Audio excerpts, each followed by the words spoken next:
অনেক জন্ম পর আমি করব nail extension. By the way, আমার ফেসে গ্লোটা দেখতে পাচ্ছ? কি মেখেছি জানতে চাইলে কমেন্ট করো।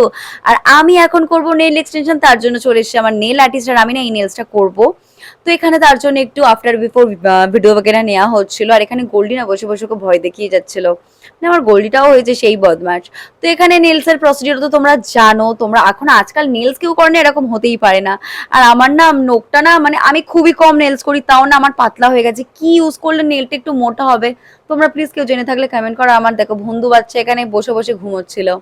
তো তারপর আমি চুজ করেছি, যেহেতু আমি যাচ্ছি ঘুরতে সমুদ্রে, কোথায় যাচ্ছি কমেন্ট করো দেখি, যে ঠিক বলবে তার কমেন্টে আমি রিপ্লাই করব। সো এখানে আমি এই নেলসটা চুজ করেছি। তো নেলস তো এখানে হচ্ছে, আর এত কোনো আর্ট টাইপের নেল চুজ করলে না বহুত টাইম লাগে করতে। আমি তো করতে করতে হাঁপিয়েই গেছিলাম, আমার মনে হচ্ছিল যে আমি ঘুমিয়েই পড়ি। তো তারপর এখানে দেখো আমার প্রায় কমপ্লিট হয়ে গেছে। তো তারপরে কিছুটা এরকম দেখতে লাগছে। আমার নেলসটা কেমন লাগছে তোমরা কমেন্ট করে জানিও।